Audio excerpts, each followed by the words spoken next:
ingat. Nafkah itu ada dua. Nafkah lahir artinya dia suami sudah cacat. Ini dari nafkah. Jadi daripada merebut anak kemudian imak pihananya kemudian sebagainya ini, dan kalau dipertimbang lebih berat rusak loh, makanya hukumnya ini boleh ditalak dan hukumnya sunnah baik-baik. Atau begitu sudah cacat, saya ambil dalam perasaan saya, kemudian suami sudah tidak bisa bekerja, atau tidak bisa berhubungan badan lagi, sudah sudah suami laki-laki tidak layaknya lagi, ngerti ya contohnya? Nggak bisa bangun lagi dia dari tidurnya, nggak bisa bangun. Laki-laki yang seperti ini, maka perempuan nanti ada masa dia perempuan, ini saya sampaikan, ya, masa perempuan masih mengharap hormon tubuh dia bekerja, jadi dia mau masih hubungan badan, si suami nggak mampu lagi. Kalau nggak mampu lagi lebih baik lepas, nggak masalah. Jadi kan daripada perempuan yang makan hati, katanya. Oke, selanjutnya hukum talak menjadi haram jika dengan terjadinya talak antara suami istri akan datang mudarat yang lebih besar bagi kedua belah pihak. Nah, dengan talak menjadi ini hukum talak menjadi haram, tidak boleh. Kalau kita talak menjadi mudarat lebih besar, anak-anak hancur, kemudian si suami si istri tidak bisa keluarga nggak ada lagi,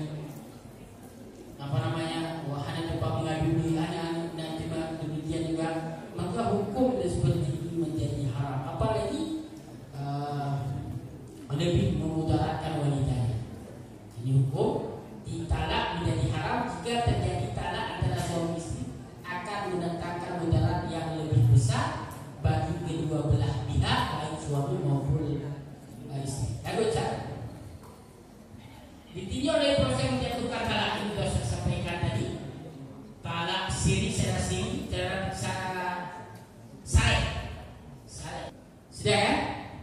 Kalau belum berakhir masa iddah, berarti masih boleh rujuk. Bagaimana rujuknya Ustaz?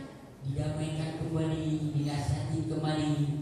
Saya ingin kembali kepada istri saya. Diucapkan di depan walinya,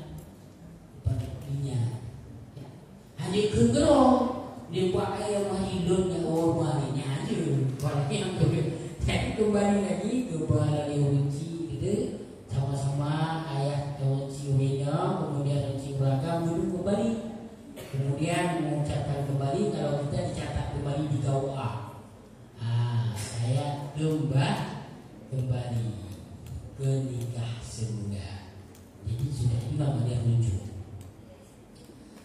Kemudian talak bain kubra, yaitu talak 3 dan talak bain sughra. Ini ada talak bain sughra, ada bain kubra.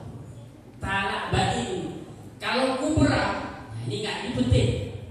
Kubra, ini harus tahu ya. Ini saya tanya habis.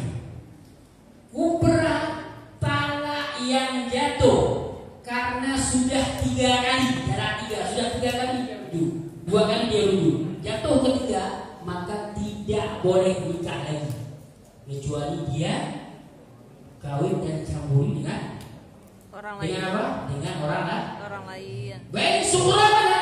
Talak itu yang dasarkan khulu. Khulu itu bagaimana? Itu istri yang minta. Istri, umpamanya saya bayar untuk ditalak saya, atau saya kembalikan maharnya, saya diceraikan. Nah, itu namanya khulu. Maka ini tidak boleh menikah lagi juga. Tunggu dulu sampai habis masa iddahnya. Nah, ini kalau ada masa iddahnya, tapi ini Pak, udah habis masa iddah sampai 3 kali juga. 3 kali juga urutannya. Ini khulu. Lanjut. Bisa jelaskan dulu. Adalah permintaan perceraian yang timbul kemauan istri dengan mengambil mahar kepada suami, mengembalikan mahar pada suami. Jadi ada mahar yang dikasih, umpamanya pada dinamika diplom, menahan diplom di rumah yang mesti kembalikan, nyolong di lupa dia kembalikan mahar kembali. Ya, khulu. Terkait khulu, Allah berfirman dalam surat Al-Baqarah, at-talaqu marratayn, talak 2 kali, fa imsaku bil ma'ruf, kamu pegang dengan ma'ruf, talak 2 kali, setelah itu boleh rujuk lagi dengan cara baik-baik, imsak yang menahan, tasrihu bi ihsan, dan menceraikannya dengan cara baik-baik. Ini khulu. Jadi khulu mengembalikan mahar itu menjadi syarat nikah. Lanjut. Ketika terjadi khulu, maka suami tidak bisa merujuk istrinya. Nggak boleh. Walaupun khulu tersebut baru masuk kategori talak 1 ataupun 2 dan istri masih dalam masa iddahnya. Seorang suami yang ingin kembali kepada istrinya setelah terjadi khulu harus mengadakan akad nikah baru. Boleh dia kembali, ini baik sumran. Boleh dia kembali, bukan rujuk, namanya nikah baru setelah habis masa iddah. Sudah jelas, halo. Coba jawab boleh. Tanya Ustaz, apa itu talak secara bahasa? Belum. Artinya melepaskan. Betul? Betul.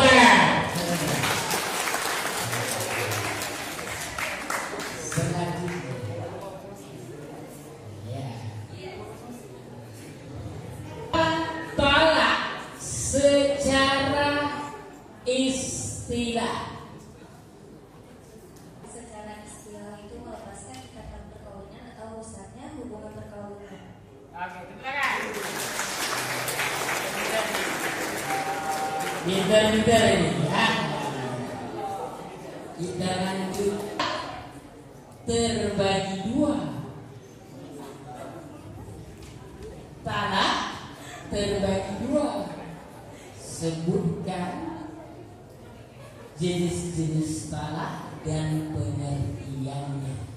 Talak secara jelas itu misalnya kayak terang-terangan, saya talak kamu, saya ceraikan kamu. Terus yang kedua itu talak secara sindiran, itu misalnya tadi kayak saya kembalikan kamu ke rumah orang tua kamu. Betul? Betul. Betul? Betul. Betul? Talak terbagi berapa? 2. Betul? Yang bilang salah siapa? Yang bilang betul siapa? Yang bilang betul itu di tengah. Tidak betul. Baik. Ada talak rajani, ada talak baik. Baik kubra dan baik sughra. Kalau baik itu bagi 2 lagi, ada baik sughra, ada baik kubra. Saya jelaskan lagi. Talak raj'i, talaknya boleh rujuk sekali, talak boleh rujuk 2 kali, boleh 3 kali nggak boleh lagi. Sudah masuk baik kubra. Ada baik sughra, namanya talak melalui khulu, ditebus oleh istri. Dia tidak boleh sampai 3 bulan 10 hari masa penantian, dia tidak rujuk, tak boleh menikah setelah habis masa iddah, menikah ulang seperti semula. Talak itu bagi 2, talak raj'i dan talak baik. Talak baik jadi 2, baik sughra dan baik kubra. Kalau pertanyaan Ustaz, lafaz yang digunakan untuk mentalak ada berapa? Baru jawabannya betul tadi. Secara sindiran, secara terang-terangan. Itu lafaz yang kita gunakan. Ngerti? Mengerti? Makasih Oh, Ustaz ilmunya. Berarti ilmunya udah sampai. Kalau nggak mau itu berapa?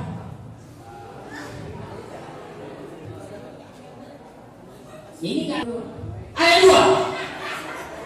Ada dua apa saja? Siswa sama guru. Apa sih kata belajar ada siswa sama guru?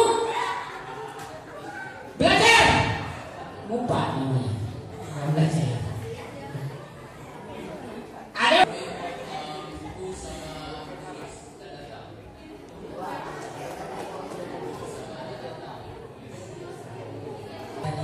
Metode cara mengajar.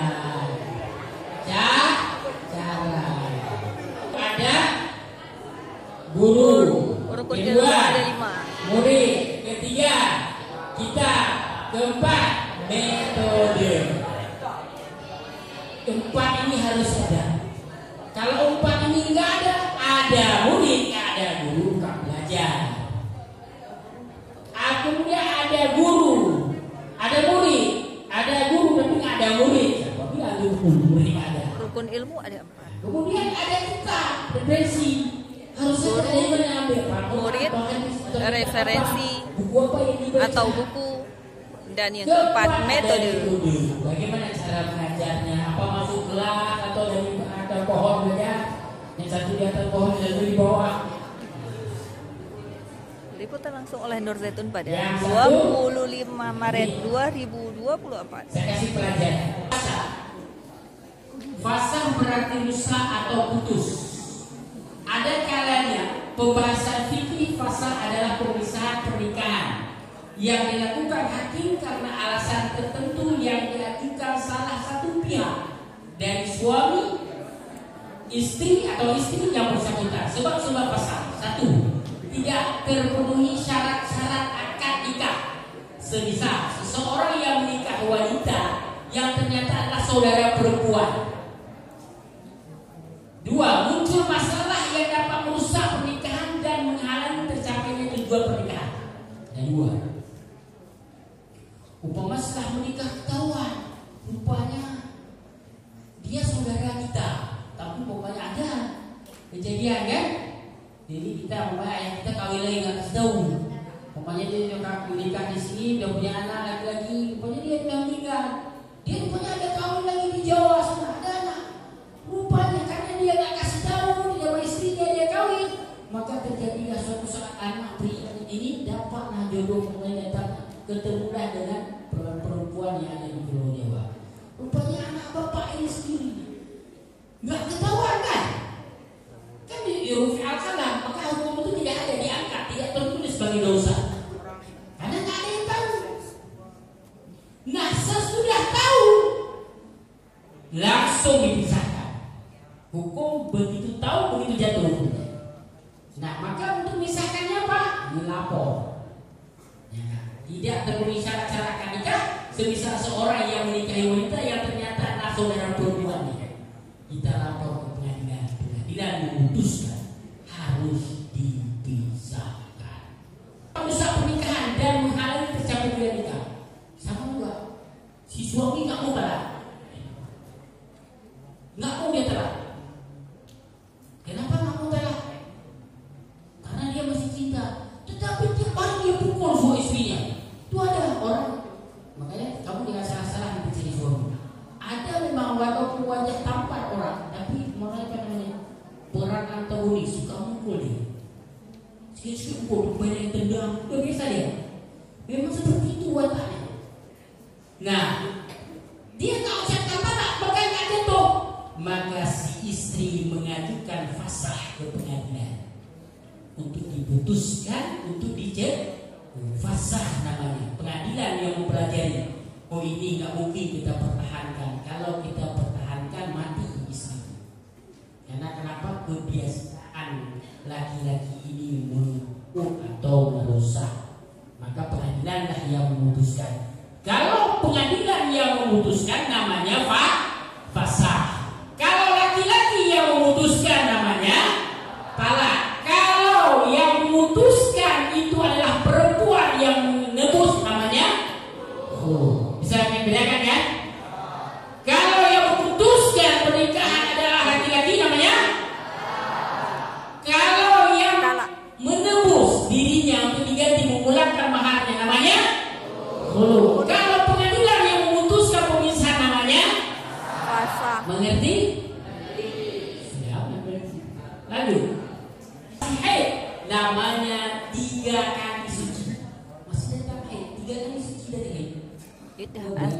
masa menunggu.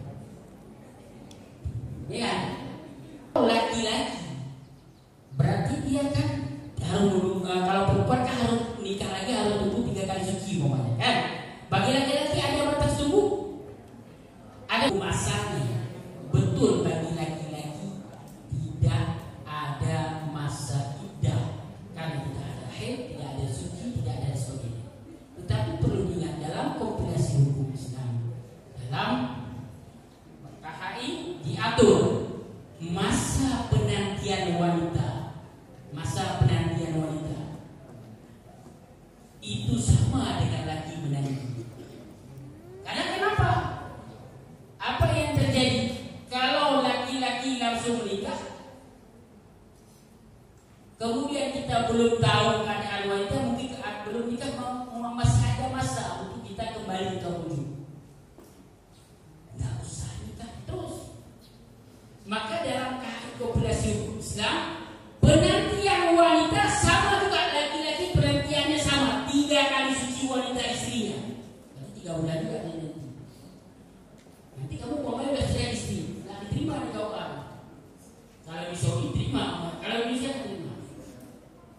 Karena waktu dikoneksi di Singkah, kan sekarang sistem aplikasi, namanya dikoneksi masih sah suami, masih dalam penantian. Kalau hamil nggak boleh nikah dulu. Tunggu dulu sampai melahirkan, sudah jelas ini anak suami pertama. Begitu selesai bersalin dan sebagainya, baru dia boleh menikah lagi. Mengerti? Hadir Ustaz? Haldona. Hadir Ustaz? Dari perceraian dalam rumah tangga, maka efeknya adalah bagi mereka yang mempunyai keturunan, jika anak keturunan masih di bawah umur, maka ada kewajiban dan hak yang dilakukan oleh pihak kedua orang tua. Lalu siapakah yang paling berhak mendidik dan seterusnya, sehingga konsep hadanah hadir dalam pembahasan ini. Hadanah adalah memelihara anak dan mendidik dengan baik. Nah, ini hadanah. Ini nanti kamu bisa tutup. Ini saya kasih tahu rahasianya, bisa tutup. Nah, dan sekarang nggak tahu karena orang nggak tutup. Nah, yang pertama, kalau anak itu di bawah umur, masih menyusui, belum balik, belum bisa memilih, maka hak hadanahnya berada pada Ibu. istri. Kalau istri itu baik budi, tidak menjaga. Tapi kalau istrinya lagi-lagi kena narkoba, tidak bisa menjaga diri dan sebagainya, suami bisa mengambil haknya, menuntut haknya ke pengadilan untuk diasuh oleh suami, asal mendatangkan dengan barang bukti yang cukup. Bercerai lebih manfaat daripada rujuk, lebih bagus bercerai. Kalau rujuk ribut lagi. Sunnah apabila rujuk lebih bermanfaat dibandingkan meluruskan perkara perceraian. Sunnah apabila rujuk bertambah baik, dia nggak akan mengulangi kesalahannya dan memperbaiki rumah tangganya. Ini sunnah. Wajib hukum ini dikhususkan bagi laki yang beristri lebih dari satu. Ya, kalau istri lebih dari satu, jika salah seorang ditalak sebelum digilirkan disempurnakan, lebih dari satu. Yang lebih baik bagi yang sudah menikah, semoga dengan cerai akan menemukan pasangan yang diharapkan. 2, hindari diri dari praktek dosa.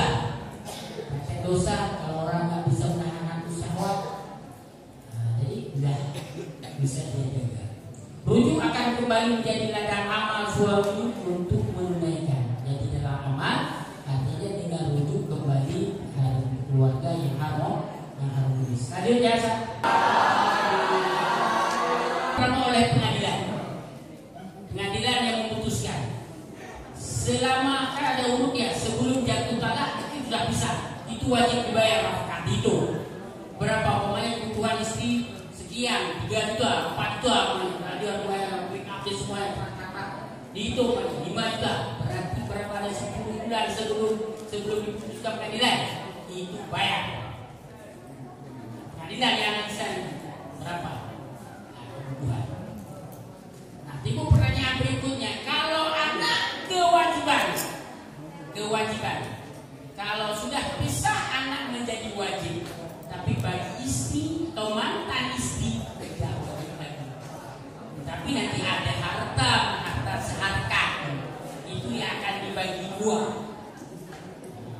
disyaratkan. Karena belum waris. Kenapa tidak belum waris?